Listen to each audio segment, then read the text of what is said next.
नमस्कार, मैं अमनदीप सिंह सासन, मिस्टर म्यूचुअल फंड्स आपका स्वागत करता हूं मेरे पॉडकास्ट में।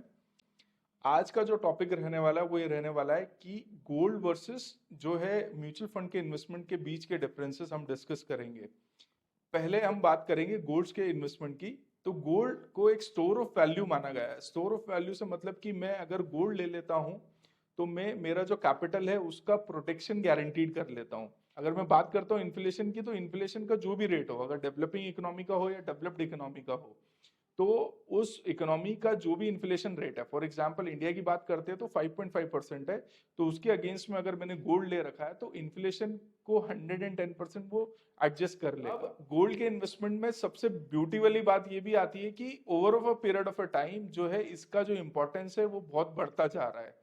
और जब भी इकोनॉमिकल अनसर्टेनिटीज होती हैं, जैसे रिसेंट के एग्जाम्पल में कोविड जब आया था, जो कि एक सबसे बड़ा एग्जाम्पल था अनसिस्टमैटिक रिस्क का, तब गोल्ड के प्राइसेस एकदम रैली करके गए थे। बट अब मैं थोड़े से इसके नेगेटिव्स की बात करता हूं, तो गोल्ड कभी भी कंसिस्टेंट या रेगुलर इनकम की तरह हमें नहीं देखा गया है, या हम इससे ये नहीं सोच सकते हैं कि ये रेगुलर इंटरवल ऑफ टाइम में हमको रेगुलर जो है रिटर्न जनरेट करके दे सकता है। म्यूचुअल फंड्स इन्वेस्टमेंट की हम बात करते हैं तो pool of money from investors हम लिया जाता है, और एक फंड मैनेजर जो कि एक रिच एक्सपीरियंस लेके आता है वो उसे मैनेज करता है।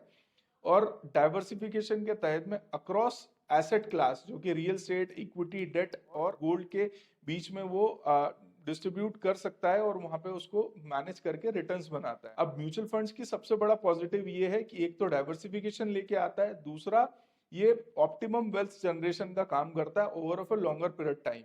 अगर किसी का भी होराइजन 5 ईयर्स से लेके 15 ईयर्स तक का है, तो mutual fund power of compounding को भी लेके आता है, और अल्टीमेट टूल एक होता है वेल्थ जनरेशन के लिए देखा जाता है। पर अब इसके मैं एक नेगेटिव की बात करता हूं, तो कहीं ना कहीं मैं टैंजिबिलिटी या कहीं ना कहीं मेरा जो अथॉरिटी है या ओनरशिप है वो डायरेक्ट म्यूचुअल फंड में नहीं आ सकती, क्योंकि मुझे उसके पैसे के अगेंस्ट में यूनिट्स जो है एनएवी के फॉर्म में यूनिट्स मुझे अलॉटेड होती हैं। अब इन दोनों के कंक्लूजन पे लेते हैं, तो कोई भी प्रॉपर अगर फाइनेंशियल प्लानिंग करेगा तो उसमें गोल्ड्स और जो म्यूचुअल फंड का इन्वेस्टमेंट है उसका उतना दोनों का बहुत बड़ा इंपॉर्टेंट रोल हो जाता है। ये एज बेस्ड स्ट्रैटेजी से, नीड बेस्ड स्ट्रैटेजी से, और आपकी जो है गोल बेस्ड स्ट्रैटेजी से डिपेंड करता है कितना एलोकेशन किस में जाना चाहिए। मैं इसे वापस रीआइटरेट करता हूं, गोल्ड्स का जो इन्वेस्टमेंट है वो आपको इन्फ्लेशन को हेज करने की पावर देता है, वहीं म्यूचुअल फंड्स के जो इन्वेस्टमेंट्स हैं वो आपको वेल्थ क्रिएशन या वेल्थ जनरेशन में बहुत मददगार होते हैं।